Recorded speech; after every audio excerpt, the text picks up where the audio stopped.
Hi and welcome to the Swan Effect Mums Coffee and Chat podcast. Before we start, there may be some swearing on this. So if you have it on loud in the car with your children, please be warned. I try to limit it, but obviously sometimes it's needed. So just please be aware of that. Thank you. Hi and welcome to the Swan Effect Mums Coffee and Chat podcast. This week, I'm really excited to have my first dad on board. Marty is a toddler dad, so he is at the same stage as me with my eldest. So we've already had a bit of a chat without recording, so apologies for that. We'll see if we can cover it now. So I'm going to go with some questions. So first of all, I'll talk about how we met. So I put on my Instagram account that I was looking for mums and dads, and I kind of said I really wanted dads. And Marty came forward and spoke to me about it and said I'd be interested. So I was jumping on that straight away. So thank you ever so much. And then I'll start with thank you. Getting comfy now. So where do you live, Marty, and who do you live with? We live just outside of Manchester. I live with my goddess wife, Elif, and my little 90% brilliant child, Oshi. And what's he like? Tell us a little bit about him. Oisin he has the most energy I've ever seen. You remember that cartoon, Tasmanian Devil? Yeah. Well, Oisin would put him to shame. He's brilliant, I'll be honest. I'm sure we'll get into it later on, but the whole aspect of him being a kid. I don't want to get into being a dad yet, it's too early for that, but him being a kid is brilliant. He's so funny. Yeah. And I like to think I'm funny. I try and be funny, and my wife is funny, but it's the things that he does, you'd never expect it. So he's brilliant, but he has his moments at the same time. Do you know what? They're saying that if you're funny and your wife's funny, then obviously he's got double that in his body, hasn't he, in his genes? So he's just going to be doubly funny. I don't know if she's funny. I'm just being polite. Maybe I take up all the funny on my own, but then he intercedes sometimes and injects some of his own funny. But he's just got this amazing, cute little personality. Yeah. And he actually does things to be funny. You know, he's doing it with intent, which is awesome. I love that. So he's kind of twigged that if he says something funny, he'll get a laugh. Yeah, you know the way like when he throws his food on the ground, he thinks that's really funny. Or he will take a toy out and pretend to give it to you and then take it back off you and throw it on the other side of the room. He thinks that's funny too. So his level of comedy hasn't exactly reached TV worthy yet, but he's getting there. That sounds like my partner, my boyfriend though, and he's 45, so maybe he might just be like that for the rest of his life. Listen, it's my fault. I shouldn't have shown him how to throw his food on the ground. I have to take responsibility for that one. They copy what they see, Marty. They copy what they see. That's all I'm going to say. So, okay.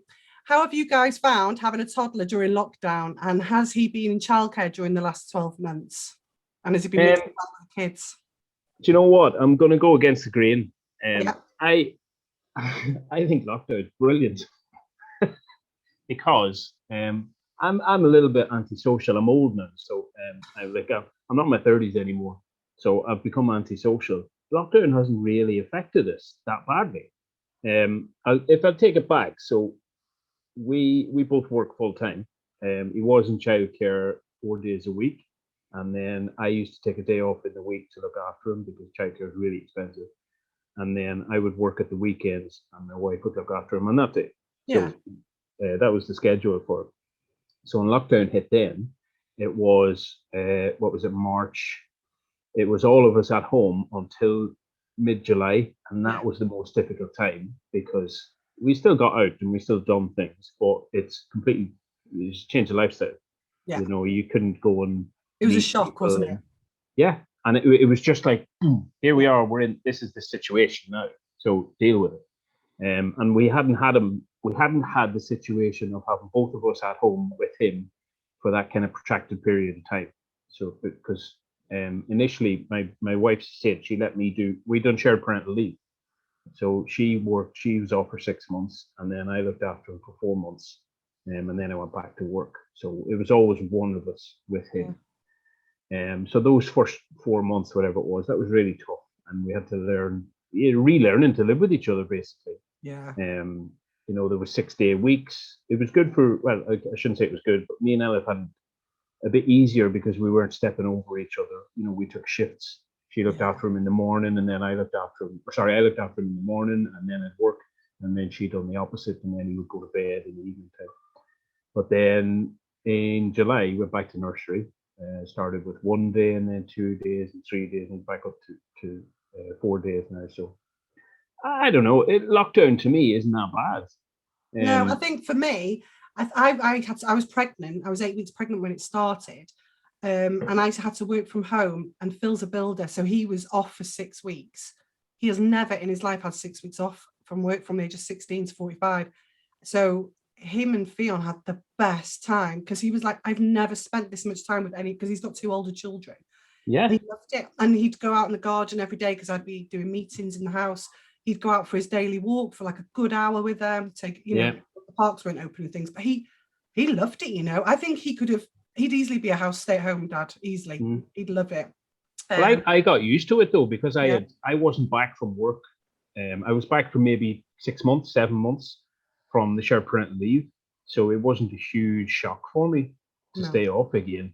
And here's the thing: you just touched on something there. I got to see stuff that we would never get to see, because of he's supposed to be in childcare at that age, and we're supposed to be working. But we got to see, whenever we started lockdown, he started to get really confident with his walking and his steps. Yeah. I would not have seen that. No, you'd miss. And then this time, now he's bilingual, or we're trying to raise him bilingual. I know you're going to talk about that later, but just to mention it, we've got to hear him speaking properly. And we wouldn't have heard that, because he says it's during the week, in the mornings, whenever he's supposed to be at nursery. So I'll never get that time back. And I'm so grateful to have that opportunity. So when people are saying, lockdown's hard, all right, but make of it what you can. You can. Yeah. Yeah. Somebody very wise said to me once, it's not what happens that's important, it's how you react to it. Yeah. And it's such a valuable thing to think about. And I think we've reacted really well to lockdown. Not that it hasn't been tough, but you just get on with it. Yeah. I think that's it. You can't do anything. I mean, I won't lie, I've really struggled, but I've had my own things, being pregnant, having problems with pregnancy, and not having Phil in the appointments with me, and being told long medical words, and coming out of there going, I don't know how I'm going to repeat all that. I can't remember. Dad passing away. Honestly, it was just such a crap year. And now, do you know what? I've actually got used to it. I've just been to the supermarket and it's quiet. I like that. I like that I can go to the park and it's quiet. I like that all the streets are quiet. I like all that. I don't think I want life to go back to how it was, queuing for hours in the pub and things. But yeah, God, I miss going out with my mates. I just want to go and get pissed with my mates in a pub.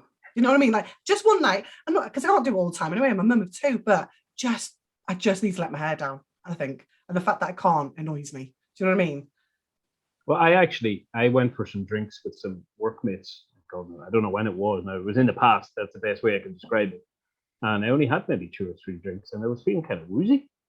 And this was like 5 or 6 o'clock, and I'm thinking, I can't be at this. I'm not going to have this again. So I've moved past that stage. If you're talking about getting hammered and get pissed and that, because there's more things I want to do the day after. Yeah, do you know what? I'm saying this. I think I'm saying it through rose-tinted glasses, because I'm not the same person I was 3 years ago. But you can't stay in bed. You're getting up. Whether you want to or not, you're getting up, because if you're not getting up, somebody's going to scream your name until you do get up. Yeah, and it's not fun then, is it? No. So yeah, I think I'm just signed off for that part of my life now. But I enjoyed myself. Like, I'm 39, so it's not like I've missed out on loads. I've done my socialising. You're a baby compared to me. Well, yeah. Well, how old are you? I'm in my 40s. How many years is there in your 40s? 10. No, I turned 41 about a week ago. What? You're like 2 years older than me. It's not like you're 50, is it? I'd soon be 50. Would you? Oh no! Don't wish your life away. You should never wish your life away, ever. Right. So yeah, I'm not wishing my life away. The only thing I'm wishing for is 30 hours free childcare. Yeah. Oh my God. Yeah. Tell me about it. I know. I think mine will come in. Well, how old is Oishin? He just turned 2, so he'll get not a while yet. Get it in January or so, I think, is the next term. Yeah, I think ours is in June. Yeah. If nobody knows about that, you can get 30 hours paid childcare when your child turns 3. So if you don't know about it, which you probably will if you've got children, but look into it. It definitely helps with your childcare fees for sure. Let's be honest, all parents within the first 5 days of having a child have went on the government website to see what they can get for free. Or maybe that was just me. No, I didn't. I've never, I've always worked. I've never claimed benefits or anything like that. And someone said to me, I said, oh, my childcare is going to screw me so much. And they said, well, are you getting this child tax-free childcare, tax-free childcare? And I said, I don't know what that is. So if you're a working parent and your other person, partner's a working parent, you get 20% off your nursery fees. It has saved us an absolute fortune every month. So say £10 an hour, it's now you're paying £8. It's, you save it over a month. That's a hell of a lot of money. Yeah, brilliant. But I didn't know about that. I genuinely, because first time mum, I looked to see if there was anything, but I didn't think to look for working mums benefits because I just didn't think I'd get anything. But yeah. Hopefully maybe somebody will know now. Yeah, well, look into it if you haven't and see if you can get anything. So you mentioned about the bilingualism. So your wife is Turkish and you're Irish, living in Manchester. Yes. As you said before, you're both children of the 80s. Have you found that you both have different parenting styles because of the different cultures you were brought up in? And if so, how have you made that work within your family? That's a difficult question. We do have different parenting styles. I don't know, though, if it's a result of the different cultures, because I've been to Turkey lots, but it's very hard to see the culture style of raising a child there. I've never seen any kids being raised there. Right. I'm always hanging around with people around my own age. Hanging around with kids is weird at my age. So it's difficult, and we do have different parenting styles here. I think I'm probably more strict. Right. I thought you were going to say the opposite. Well, I would have thought the opposite before this actually came into gear. I was hoping to be the fun one, but this hasn't worked out like that. So we're both disciplinarians, but I think I would take on the more stricter role. But it works. We don't have a choice. That's the truth of it. So we've just had to make it work. So we gel quite well, and we talk things out as well. If something's not working, then we need to try something else. And we're both willing to try each other's ideas. Like at the minute, we're trying out the naughty step, the timeout step, which is working. Is it? Yeah. We live in a bungalow, so there's no steps. So I don't like no stair or anything. So we said, and it's really small bungalow. So we literally bring her just into the doorway here in the bedroom. And we just say, look, we're going to leave you here. You're obviously upset. We'll leave you here for 2 minutes because she's 2 years of age. And then, come back when you've calmed down. She normally always comes back within about a minute and says, sorry, mummy. So that's working, I suppose. It's kind of like a naughty step. Oh, I didn't mean for Oisin, I meant for the wife. But she doesn't sit on it for as long as I want her to. When she doesn't do as she's told. No, Oisin actually, he will stay on the step until he's told, or somebody will come and get him. So we never introduced it with the fact of him being able to get off the step and come. So we wanted to be able to go and get him and bring him off the step, just so that he knows here's the start point, you're on the step, and here's the end point, you can come off the step now.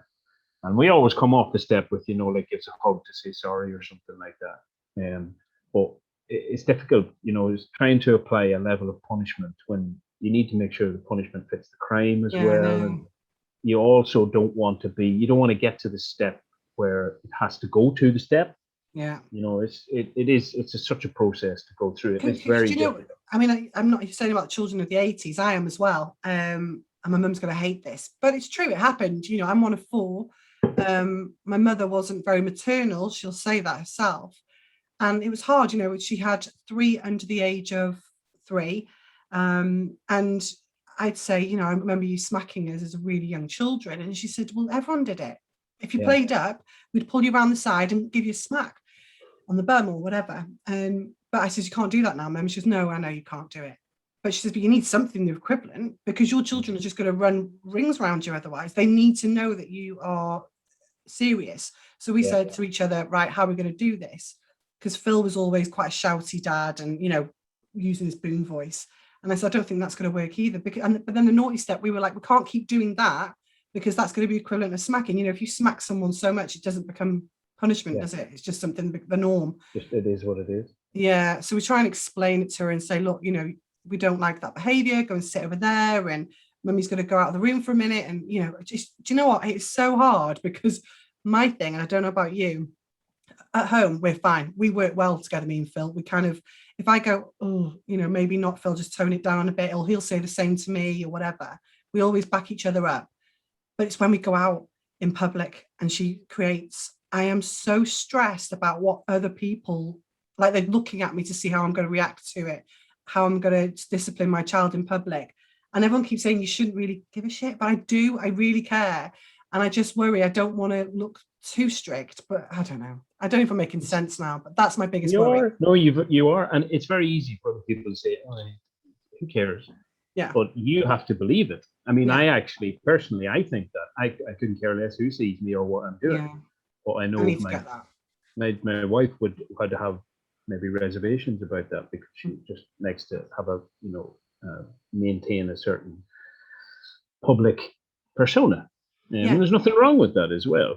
There's no wrong answer in any of this. No. Well, we were just talking before, and I said why I started my account, because I didn't want it to be, you know, pink roses and glitter kind of mum account, because I'm not that type of mum. I love my children, but I also love working full time. And I love it if someone says, do you want me to have the kids for the night? I don't cry and pine over them. I'm making plans to go out with friends, you know, because I don't think it does them any harm to be with relatives. No. I was with relatives and I think it's nice. But for me, I do worry about, and the more, like I said before, the more followers I'm getting, the more I'm worried about people's, you know, people get so offended so quickly online. And I worry that when I'm out, people are doing the same thing when I'm out. But really, we've been out and she's created, and we've managed to get her, even though she's straight as a plank, into her pram, and she's calmed down. We've given her, a lollipop or something. And then people will say, oh, been there, done that, worn the t-shirt. It does get easier. And you go, oh, thanks. And people say that. And I think, yeah, do you know what? This is normal. Like, her behavior is completely normal. And if anyone's judging me, then they need to rewind back in time to when their children were 2. And then they'll soon realize it's, you know, it's a norm. We have Oisín's biggest tantrum that he has is there's a park local to us, and it's full of little hills. So he goes up and down. He loves to go up, run up the hills and run back down again. And he would do this for hours. But if we're out to the park, and this is partly my problem, I like to go for a walk, because when he's running up and down hills, I'm standing there, you know, with my fingers in my pockets, looking up the sky. So then he doesn't want to walk because he's enjoying the hills. So then he'll throw a bit of a hissy fit or a tantrum. Yeah. So I'll just talk to him and say, listen, either we'll go for a walk and then we can play on the hills, or we can go back to the car. And I don't like, this is a valuable piece of advice for me. I just try and keep this in my head. I don't like saying to him things that I won't follow through on. So I don't want him to get the impression that I'm lying or that I'm joking. So if I promise him something, either good or bad, I'm going to do it. No. So if he throws a tantrum whenever we go for a walk, then now we have to go back to the car. Now, maybe we'll go back to the car and we'll talk about it, and then maybe we'll go out again. That's happened as well.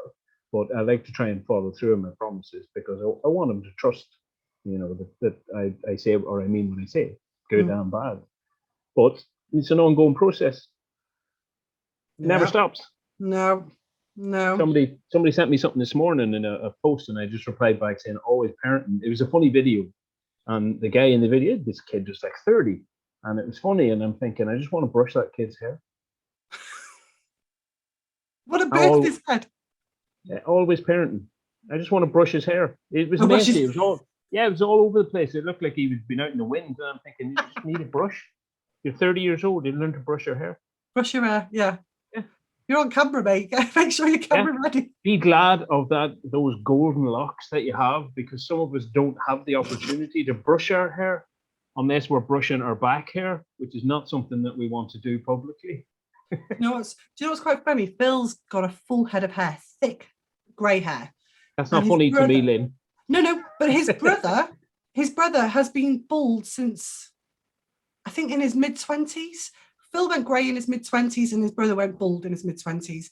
And he says, it's not fair. He says, why can't, you've got so much hair, Phil. Couldn't you have just shared it out a little bit between us both? They look completely different to each other. really, You know what? really It's lucky then the parents had 2 kids, because if they only had 1 kid, then that 1 child would have been hit with everything there. Oh Bald, yeah. grey beard, everything. So at least they spread Oh, it you would out. have had, yeah, that, and then just a big grey, big Yeah. hair there. I actually started in lockdown. I started doing wet shaves because I used to dry shave with clippers, and it's such a process because you have to wait for your hair to grow, then you have to clip it, and then you have to hoover everything, then you have to go back over it and hoover it again because of all the little hairs that fell out of the hoover. So now I've started to do wet shaves. I'm a maestro now. 5 minutes, 10 minutes, and I'm done. What do you mean by wet shave? Like how ladies Like shave a their razor. legs? Oh gosh, do you ever cut yourself? I might do, Little but pieces of tissue all over your head. generally only on the back of my head, so we'll not see it on this podcast. No. I remember my dad used to come in and have a shave in the 80s, and this is, well, it's in the 90s, and we were teenagers, and we used to pinch his razors all the time to do our legs, and he'd come down fuming because he'd have pieces of tissues all over his cheeks because we'd been using his razor and cutting all his cheeks. Do you know what? Razors are expensive, and you have to work out the puzzle in the shop of trying to get it off the shelf. That's difficult enough on its own. Yeah, but yeah, they are. My hair is the bit that's left, because I've got hair. I just like to shave it off because it looks stupid if I grow it. But my hair's quite thick, so therefore the razors don't last that long. So I might get maybe a week, maybe 2 weeks if I'm lucky, out of a razor on it. They're so expensive. Yeah, you know, they are. Things like that are expensive. They're the hygiene equivalent of cigarettes. They're just getting more and more expensive all the time. Really? Do you know what? You want to do what as ladies do and just don't do anything over the winter and just do it all the maintenance in the summer. That's what you need to do. I know I'm married, but I have to keep up some pretense. Right, moving on. Okay, so I didn't realize you were in Manchester, so the next question doesn't really make much sense. Obviously, you're Irish, your wife's Turkish. Yep. Where was she born? He was born in Manchester. Okay. So what is that work that brought you to Manchester? Is that where you both met?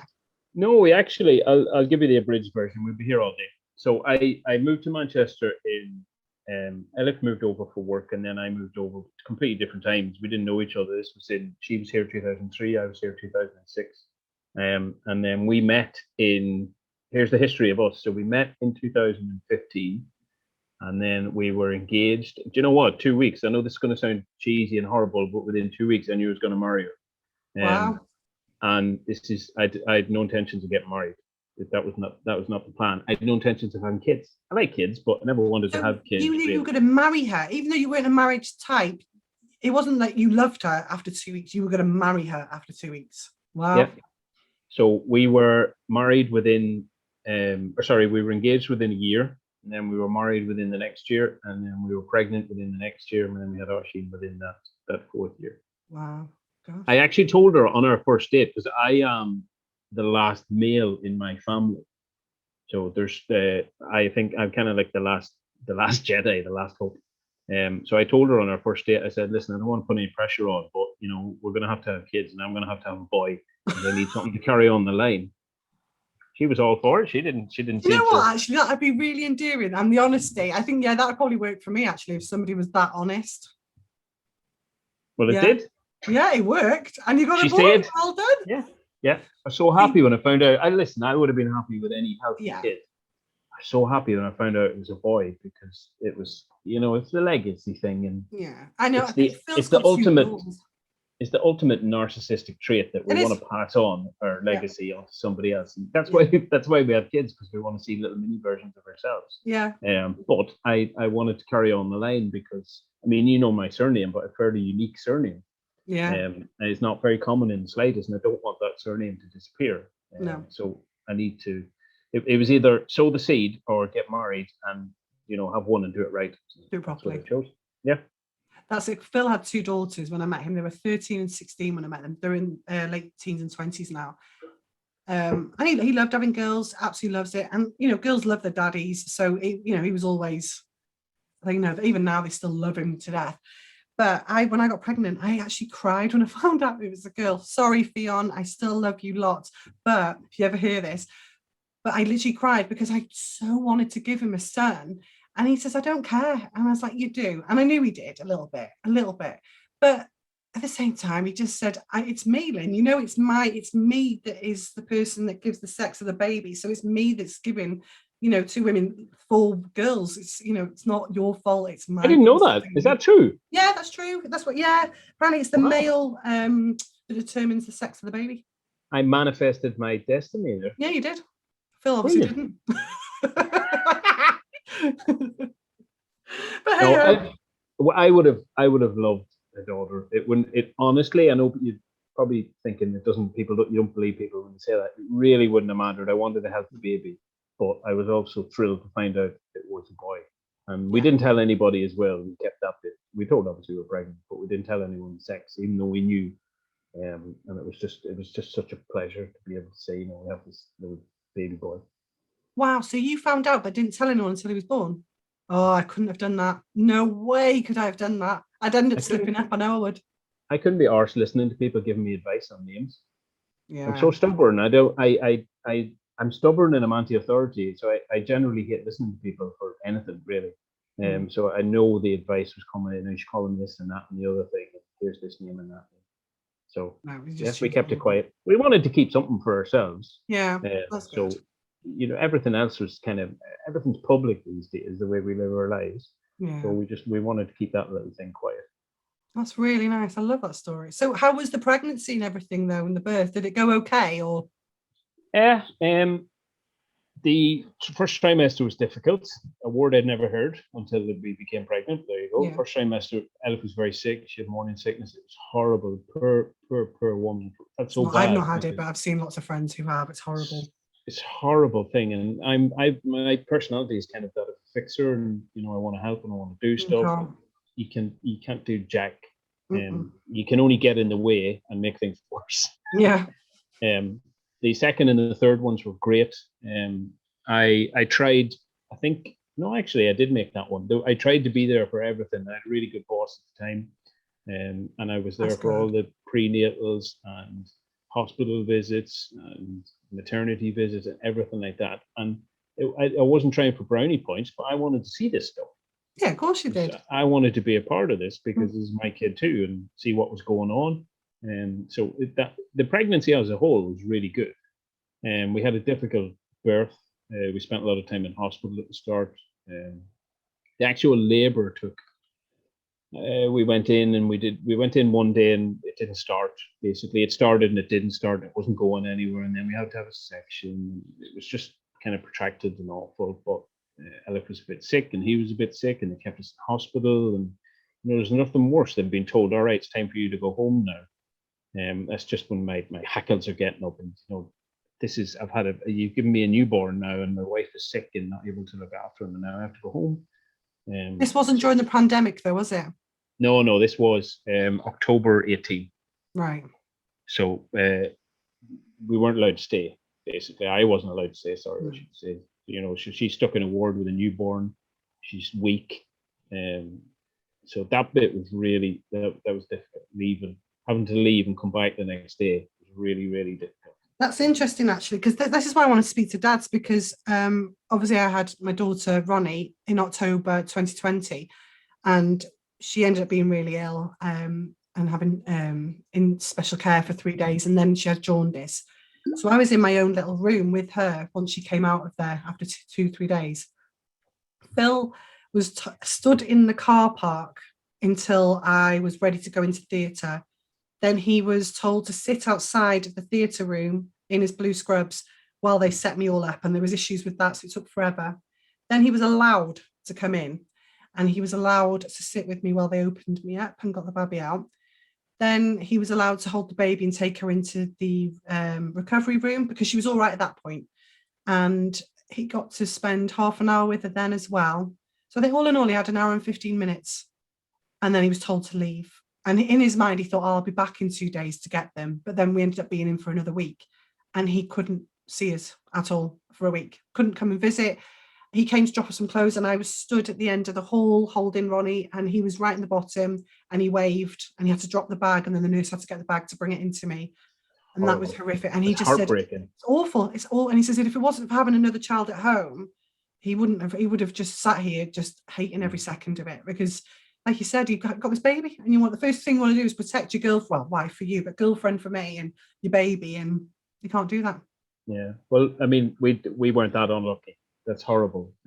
Sympathies on that. But I was kicked out at 10, and then I'd be back there for about 6:30 or so. Get the shopping and bring sandwiches and what else do you need, and do a shopping list every day. And do you know what? Pay a fortune to NHS parking or queue parking. They rinsed me for that. We spent out of 14 days, we spent 3 of them at home. The first 14 days, just from being in and out, and they rinsed me for that parking. I should have got a yearly pass. It probably ended up being cheaper. Is that an English thing? Because in Wales, we don't have to pay for parking. It was private parking, so there's no on-site parking in the hospital. It's all, I don't know, maybe it's attached to the hospital. Yeah, I don't know. It's all private parking that you pay on site. So I used to pay for a day because I spent my days in hospital. Yeah. So it was costing me, I think it was about £20 a day. Parking. Oh, listen, you can be 100% certain that I asked Elif for that money whenever everything was okay. Yeah. I said, listen, I'm coming here for you. You need to give me back that parking. Give me back. I give her all my receipts, claim my expenses back. Yeah, I want it back, please, with extra. Oh my God. Do you know what? In the end of it, it was worth it. You don't focus on it. You don't think about that, do you? You just do it at the time. I just couldn't wait to get home, go to sleep, get up, get ready to go back to the hospital, and just hang out. And sometimes it was just sitting there doing nothing, holding the baby, to get some sleep. Yeah, that's it. That was my job. Talk about how hard it is for mums, and it is, especially if you had a cesarean, you've got to recover, and it hurts a lot, and you're really weak. But at the same time, it's good because your baby's there, so it makes you push yourself to get better quicker because your baby needs you. But it's interesting for a dad because, like you said, you're sent home. And somebody messaged me the other day and said, "Oh, I'd love to do your podcast, but I'd only see my daughter on weekends and and they live away. So, I wouldn't have much to say." And I'm like, but you're still a dad. Like, I hate that. Like, if you're a dad, you're a dad. It doesn't matter how many times you have them, or if you're full on or you're not, you're still a dad. So I love getting that side of the story out. And like you said, you've seen this amazing experience and we just take it for granted that we stay, but you guys don't. You have to go. And that's it. What do you do? Just sit there like, I've got a family over there that I can't go and see. The first night was the best night because they let me stay a bit longer. Because I actually got to take him into the recovery room and they were doing the tests and all that kind of stuff. So I got to hang out with him while Elif was getting stitched up. And then we took him back to the delivery room, and then we went back to the ward. So I got to stay there a bit longer. I think it was a couple of hours longer. But imagine that, the first night. I know this sounds, I don't want to diminish what anyone's gone through with a C-section or with theyre, but imagine being told you now have to leave your baby that you've only met 2 hours ago. It's so difficult. Yeah, honestly, I completely agree with you because it must be awful. I mean, it's different. I know it's different because women carry that baby and probably got a bond before the dad and everything. But I genuinely have seen with Bill, he was, I don't know whether he was nervous while I was pregnant. He was always thinking the worst maybe. But when they came, it was like his eyes just shone and he was all for that baby. And with Ronnie, I saw his car going from the ward window, and they said, "Look, she's not breathing. I've got to take her back to special care baby unit." I was like, "Okay." And I phoned him after 10, 15 minutes, and he said, "Right, okay, shall I stay with Fiona or shall I come over?" And I said, "Well, they've got to do tests on her and things. Maybe leave it till tomorrow in the morning." And he didn't. He got a babysitter and came straight back over instantly because he said, "I didn't want her to be alone." And I was like, "But she's a newborn baby, hours old. She doesn't know who's there, what's not." But he felt doesn't matter. love for her. Yeah. There's a little switch that goes off. Whether or not you're ready, there's a little switch that goes off. It says, "Tough. It's happened. Get on with it. Do your job." I mean, there's one rule as a dad, which a comedian said this once. He said, "You just have to be there. That's the first rule. Just show up." And it's a good rule to follow. I'm always been, I'm right daddy's girl. I always have been. But Mother's Day I used to work in a hotel and Mother's Day was huge, like huge. There would be hundreds of people booking tables. And Father's Day came. The first year I was about 20, I think. And Father's Day came and I think there was 2 bookings for Father's Day. I was like, this is disgusting. So I made a point of every Father's Day then taking my dad out for a meal every Father's Day because dads just don't get the same And I don't know, I'm a bit of an advocate, so I'm really glad you've come on, because I wanted dads to come on board, because I just think they have the same rights, they don't get enough praise, I don't think, for sure. I mean, don't get me wrong, there's some crappy dads. Bring it on. And listen, I'm lapping up this praise. Bring it on. More. I'm not saying just you, Marty. I'm saying dads in general. Don't take all the credit. Sorry, I thought you were talking to me. Right, I'm going to go to the next question now. So you were talking before about bilingually. So when you say bilingually, the last lady I spoke to, she was bringing up her kids Welsh and English. So what languages are you bringing up your son? Turkish, English, and sarcasm. He'll learn that then if he's around you enough, I'm sure. Yeah. We've dialed back on the Turkish a little bit because we wanted to get him up and running, speaking, because obviously we're living in the UK, so English has to be the priority. But he still hears it a lot because my wife, she phones her friends, she phones her family, and we're all on WhatsApp video calls and Skype calls and all that kind of thing. So he still hears a lot of Turkish, but it's predominantly English and Turkish. So it's good though. I like the skill of Turkish, and I know little bits. I was going to say, have you learned it as well? Maybe that's what you need to do as well, and just not from that. But I made an effort once. I actually tried to learn Turkish in secret, so that I could surprise Elif and try and have a conversation with her once whenever we got to Turkey. It's such a difficult language to learn though, so I didn't do too well. I'm still getting on. I'm getting there. But yeah, so him learning Turkish is really important because he's going to spend time in Turkey. His Turkish family don't speak English as well as they speak Turkish. No. So it's part and parcel of it, and it's good for me as well because I would like to be able to speak to people too. But English is taking a priority at the minute because we want to get him talking. Bilingual babies take that little bit longer to get going. Yeah. But he's rocketing now in the last couple of months or so. He's flying at things. Yeah. Yesterday we were in the park, and I don't think Elif likes this. I think she's a little bit jealous. So we're in the park and we're playing on the slides, and he kept pointing to people. He was talking to other people, random strangers. And he'd point over to me and he would go, "This is my dad." Oh, yeah, I'd get jealous. Yeah, I didn't hear it. It was Elif that heard it because he was standing beside her as he's doing it, and another picture was going, "This is my daddy." Yeah, it is a bit of a competition, and I don't care. I know I've just said all that about dads, but Fion's first words were "dada," and it really annoyed me because I was like, I carried you. Yeah. And I spend all my time with you, and you've just said "dada." That's really annoyed me. Oshin's first word was "mama," whether or not it was intentional or not. He made this big effort one day. He went, "Mama," and she went, "I love that. That's mine." Yeah, he didn't speak properly then for months after that. But he really wanted to get that word out. Yeah. I do understand the competition thing. You try and not let it become a competition, but it is a competition. I've always been competitive, so motherhood was definitely going to be competitive for me, for sure. So how are you finding being a dad then? Is it everything you thought it would be? Because you just said before you met your wife, you weren't going to get married and you weren't bothered about children. So now you are a dad. Warts and all now. Is it what you thought it would be? No. Oh, really? Yeah.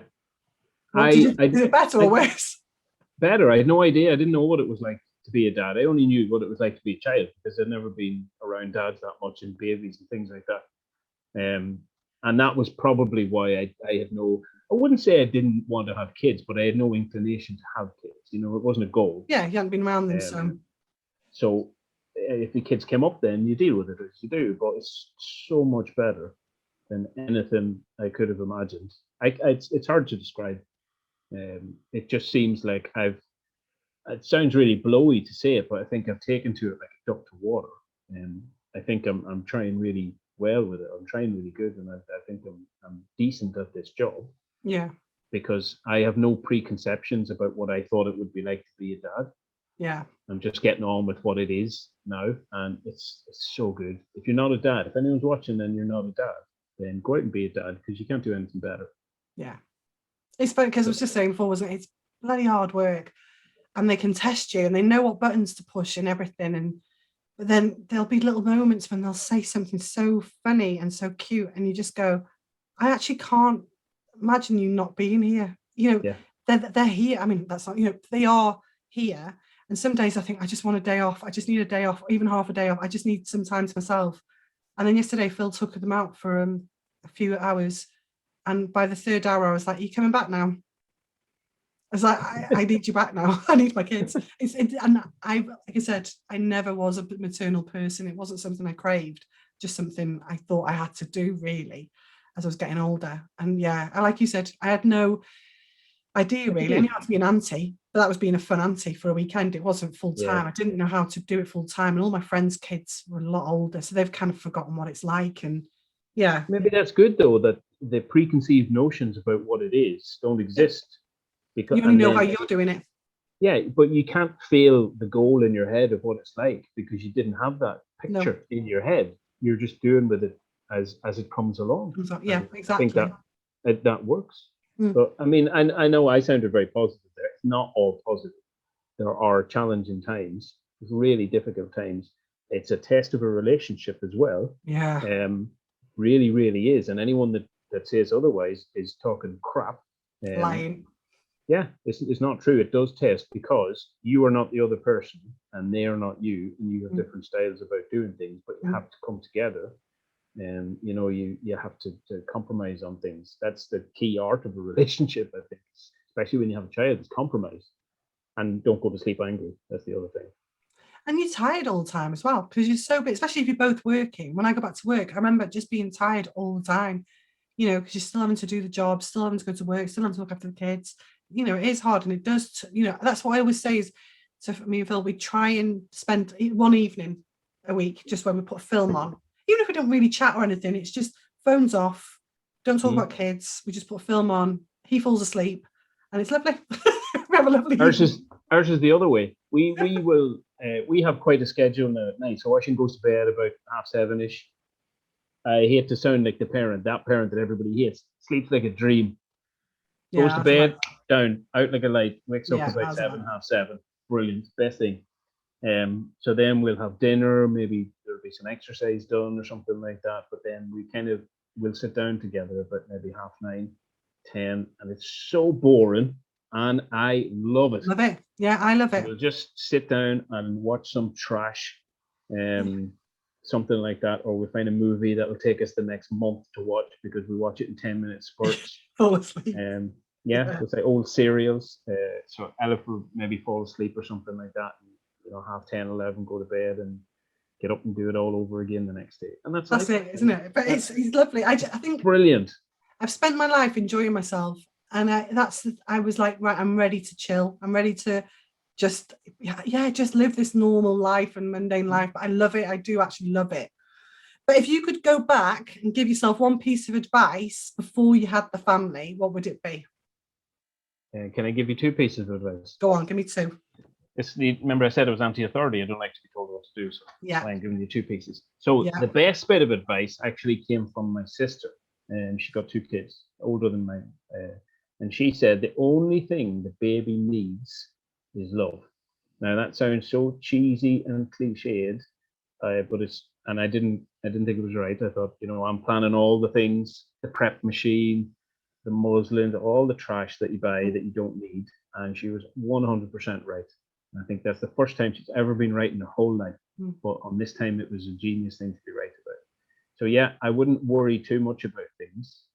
If I was going to be a parent, don't worry about the things that they'll just happen and you'll deal with them.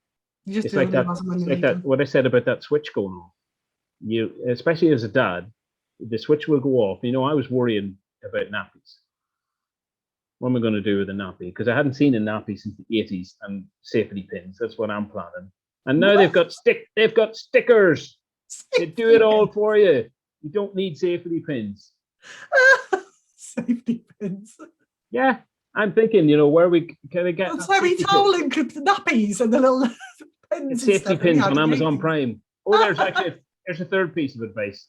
I won't say the name of the company again, but having a certain next day delivery is brilliant, especially when you need things for being a kid.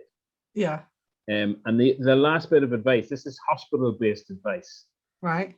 I've never had, when I came home from the hospital, it was so weird to me because I was able to go from the living room to the bathroom without having to wash my hands and put alcohol rub on them. Yeah. So that I got used to being in the hospital so much that you close the door and you rub your hands with alcohol. If you're going to be in hospital, bring some hand cream. Yeah. That sounds so dumb. My hands were wrecked. from being in they're hospital. horrible, And aren't they? I still have patches of dry skin from the dryness of being in hospital. I know that sounds stupid, but it's quality of life thing. So when you're in hospital, bring yourself some hand cream, and you won't regret that 6 months down the line. There you go, dads. Take the hand cream. Hand cream. Don't be afraid to buy hand cream. Hand cream. You're never too young to start moisturizing. Okay. Thank you very much. I'm sure there's lots of people now rushing to the shops to get hand cream. Okay, lastly, what are you guys looking forward to doing most when the pandemic is finally over as a family? This was the easiest question to answer. It's as a family getting to see our families. We haven't been in Ireland since December 2019, which is absolutely killing me because I miss Ireland so much. So that's wow. So they've not seen your son then? Oh man, that's awful. They've missed. It is sad. They've missed. I mean, it's the Turkish side as well. Yeah. Not just flying it to Ireland, but they've missed all the big changes. You know, the talk changes, the personality coming out, the walk, and all that sort of stuff. We do video calls. We're so lucky in this day and age. I was saying that before. Yeah. But there's no substitute. But we make do. We do what we can. But I miss being in Ireland, and I miss. It sounds horrible. I don't mean it like this. I miss being surrounded by Irish people. Yeah. Because there's a different mentality. You feel at home then, don't you? You feel like you're with your people. Yeah, my people. And also for Turkey, my Turkish family needs to see Oisin as well. Yeah, of course. That's the thing, isn't it? Everyone's missing out on all this sort of thing. It's just.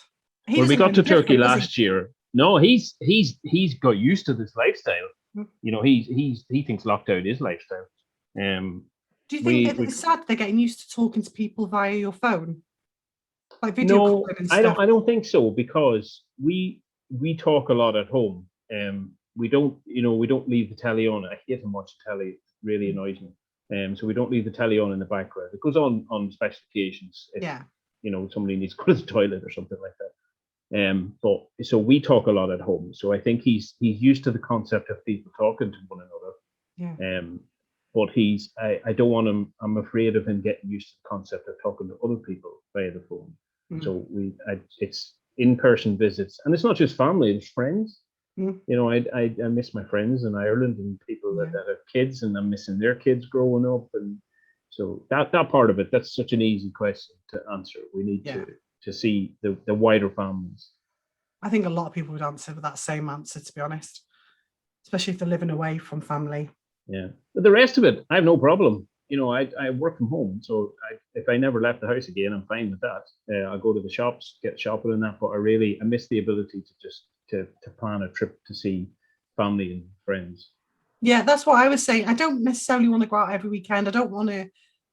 Like I said, I quite like the lockdown life. I've kind of got used to the way of life now. But like I said, it's like you say about authority. I might not want to go out on Friday night, but you're telling me I can't go out on Friday night. So now I want to go out on Friday night because you're not going to tell me I can't go out on Friday night. You know, that type of thing. I'm exactly the same. I'm like, I never went out that much anyway, but that's not the point. Someone's telling me I can't, and that's annoying me. You know? Don't you tell me what I can't do. Tell me. Yeah, exactly.